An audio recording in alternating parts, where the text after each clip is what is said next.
Just win, baby. 3 words, a slogan, but also a philosophy, a culture, a curse. From the 70s to the 80s, the Oakland Raiders weren't just an NFL team, they were a rebellion. Owner Al Davis said winning is everything, and he did everything to win. He took the players other teams didn't want, the ones with criminal records, the aggressive ones, the uncontrollable ones. They had a commitment to excellence slogan, but they really lived commitment to chaos. Between 1976 and 83, they won 3 Super Bowls. They became the most feared team in NFL history, but then something changed. The culture of winning became a culture of collapse. Indiscipline beat success. And the bad boys image evolved from heroism to disaster. So how does a team become both a legend and get destroyed by the culture it created? This isn't just the Oakland Raiders story, it's the story of the dark side of success. Subscribe and turn on notifications because we're about to tell the rise and fall story of the most rebellious team in NFL history. Everything started with one man, Al Davis. In 1963, he became head coach and general manager of the Oakland Raiders. He was 33 years old, one of the youngest coaches in NFL history. But his age was deceiving because Davis had already been in the football world for 10 years and he had a vision. That vision was simple: win. Not just win, win by sacrificing everything. The phrase "just win, baby" came from his mouth, and that phrase was embedded in the Raiders' DNA. Davis coached for 3 years and brought the team to a 23-win, 16-loss record. In 1966, he became AFL commissioner, but 2 years later, when the AFL and NFL merged, he returned to the Raiders. This time not just as coach, but as managing general partner and the real power. Davis's philosophy was clear: speed, power, aggression, intimidation on defense, risk-taking on offense, domination on special teams.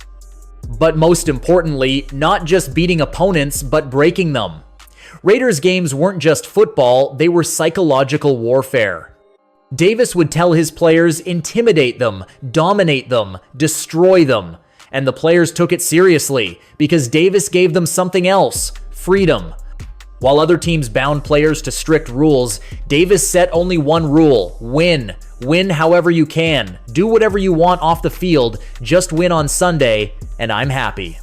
This philosophy both made the Raiders legendary and destroyed them. In 1969, Davis hired a young coach, John Madden. 33 years old, inexperienced, but a man who understood Davis's vision. Madden would coach for 10 years and take the Raiders to the top. But as they climbed to that peak, the team's identity was becoming clear. Black jerseys, silver numbers, pirate logo. The bad boys image wasn't an accident, it was a conscious choice. Davis told the media, "We're Oakland. We're a working class city. Our players are working class too. They're not perfect, they're real. And real people are sometimes flawed. But if they win on the field, I've got their back." Those words were the manifesto of Raiders culture. The Oakland Raiders became the NFL's misfit warehouse in the 1970s. Players that other teams didn't want, cut, or feared came to the Raiders, and Davis welcomed them with open arms. John Matuszak, defensive end, came from Milwaukee. 6'8", 280 pounds, and a serious alcohol and drug problem. 4 different teams had cut him. Houston Oilers said uncontrollable and released him. Kansas City Chiefs tried, couldn't handle him. Davis picked him up in 1976. Madden told him, "John, I won't interfere with your life. Do whatever you do. But you'll be on that field on Sunday and you'll play." Matuszak played 10 years for the Raiders, won 2 Super Bowls, but he died at 38. Heart attack, drug overdose. The Raiders nominated him for the Hall of Fame, but he wasn't selected. Because it wasn't his statistics that were remembered, it was his lifestyle. Jack Tatum, safety, was known by the nickname Assassin because on the field he hit opponents like he wanted to kill them. In 1978, he hit Patriots young receiver Darryl Stingley so hard that Stingley was paralyzed, broken cervical vertebrae, never walked again, died at 55 in a wheelchair. Tatum never apologized. He said, "This was football. I did my job. The Raiders backed him." Davis said Jack didn't break the rules, he just played aggressive. The media was shocked. But the Raiders didn't care, because intimidation was the team's strategy. Opponents were scared playing against the Raiders, and fear meant advantage. Ted Hendricks, linebacker, was called Mad Stork. 6'7", 220 pounds, looked like a scarecrow, but on the field he was crazy. He played for the Baltimore Colts and Green Bay Packers, but became a legend with the Raiders. When special teams tried a field goal, he'd run onto the field in a horse costume. He was unserious, but in the game, he was opponents' nightmare. Won 4 Super Bowls, went to 8 Pro Bowls, made the Hall of Fame. But nobody saw him as a model professional, because he was also a Raiders misfit. Ken Stabler, quarterback, nicknamed Snake, because in the pocket he'd slither, escape, survive. But off the field there was alcohol, women, and partying until late hours. He'd drink the night before, next day on the field, throw 2 touchdowns, win. Madden wouldn't say anything to him because Stabler was winning. In 1976, he took the team to the Super Bowl. Won MVP. But after his career ended, he confessed, "I drank every day, but as long as I was winning, nobody cared. That was the Raiders. Just win, baby."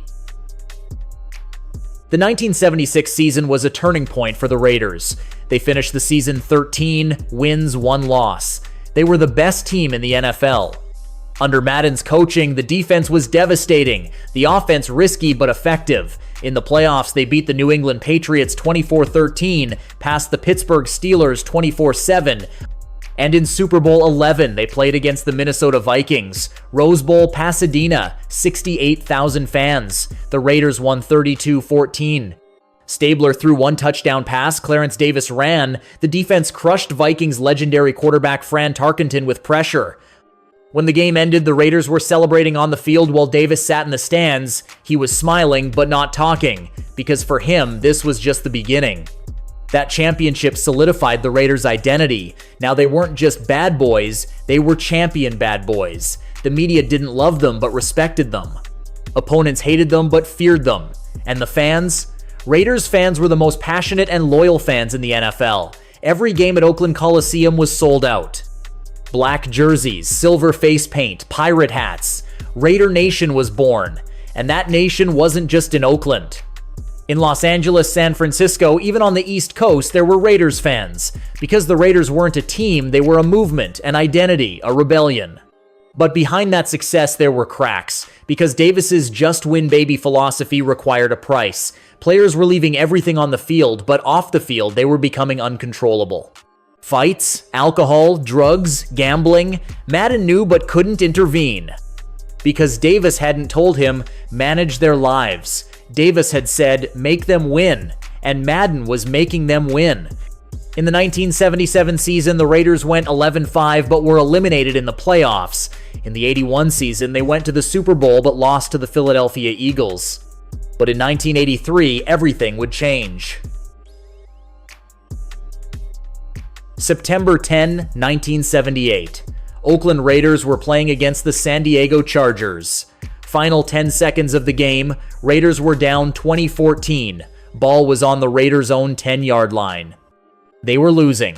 Stabler took the snap, pocket collapsed, Chargers players attacked him. As Stabler fell, he fumbled the ball forward. Or so it looked.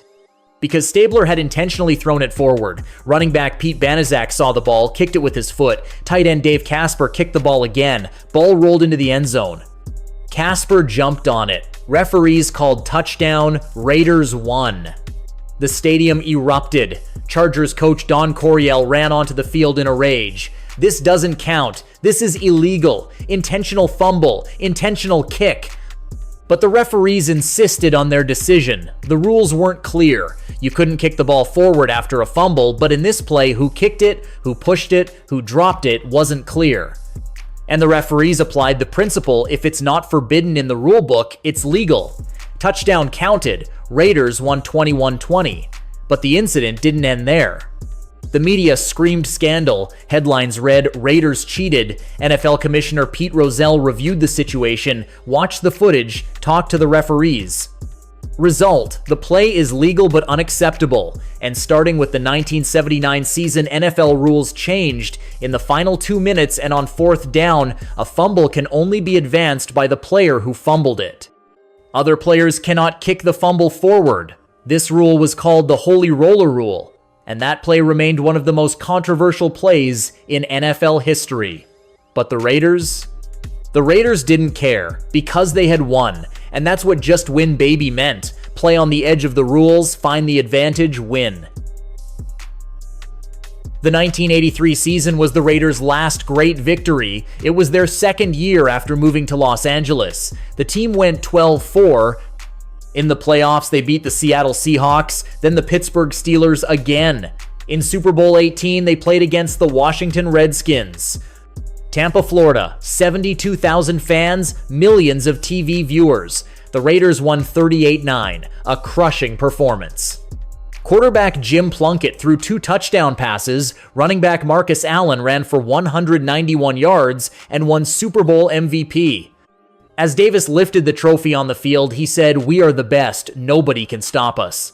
But that moment was the Raiders' last peak, because after that championship, something broke. Indiscipline reached its peak. Players were now in, "We won, we're legends, we do whatever we want" mode.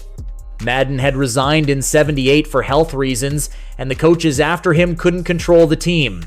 Tom Flores coached from '79 to '87 and won 2 Super Bowls, but never established locker room control like Madden, because Davis didn't empower coaches.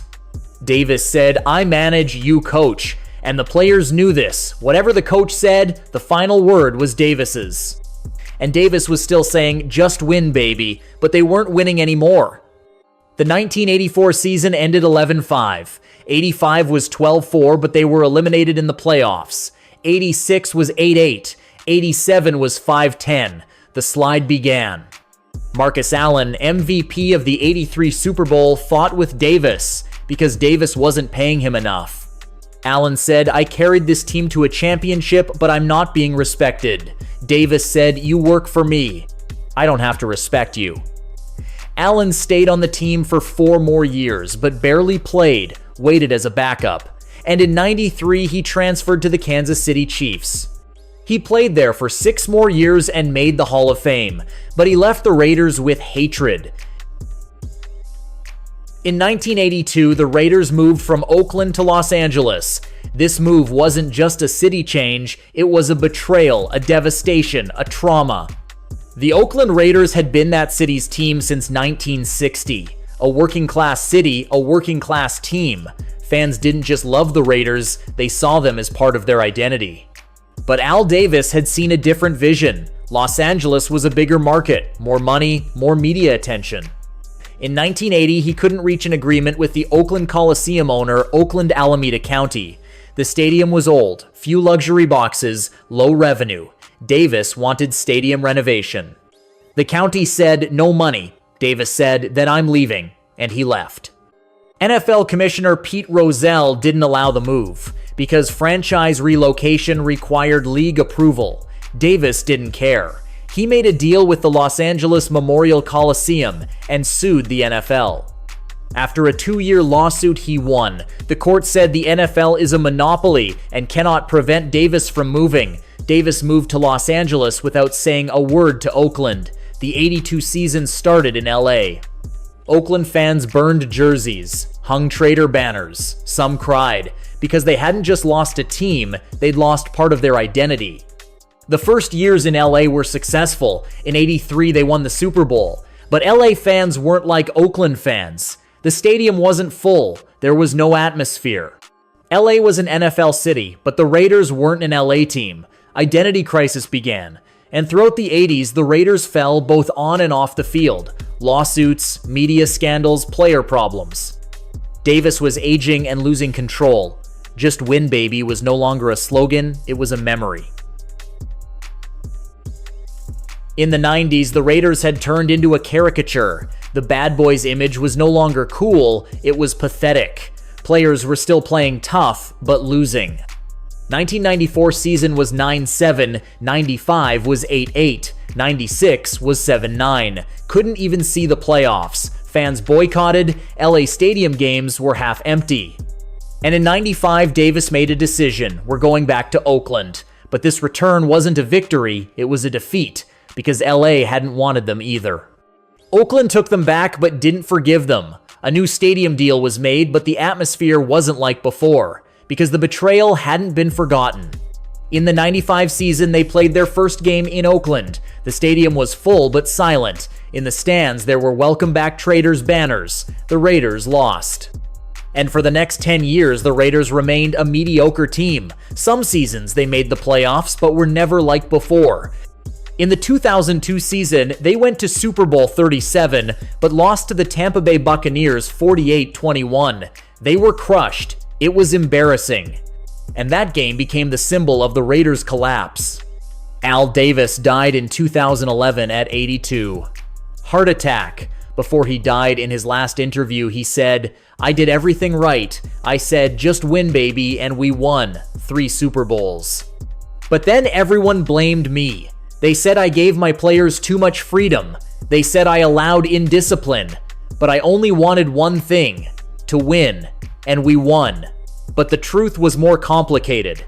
Because the culture Davis created to win eventually beat him. Just win, baby was a philosophy, but it wasn't sustainable. Because indiscipline, aggression, and anything goes culture brought short-term success, but long-term, it collapsed the system. The Oakland Raiders from 76 to 83 were the most feared team in the NFL. They won 3 Super Bowls. They produced dozens of legendary players. They created a culture called Raider Nation. But at what cost? John Matuszak died at 38. Jack Tatum paralyzed Darryl Stingley and never apologized. Ken Stabler was an alcoholic. Marcus Allen fought with Davis and left with hatred. The team betrayed Oakland, then came back, but nothing was like before. And Al Davis? He died as a legend, but as a lonely, criticized man stuck in the past. Just win, baby is a powerful slogan, but a dangerous philosophy. Because that philosophy says, the result is everything, the process doesn't matter, how you win doesn't matter, only whether you win. In the short term, this can work. The Raiders proved it worked. But in the long term, this system destroys itself, because indiscipline turns into lack of control, aggression turns into violence, freedom turns into chaos, and the system collapses. Today, the Raiders are in Las Vegas. In 2020, they moved the franchise for the second time. Oakland was abandoned again. New stadium, new city, new beginning. But Raider Nation is still there, because the Raiders aren't just a team, they're an identity, a movement, a culture. Just win, baby is still said. But now, it's just a slogan.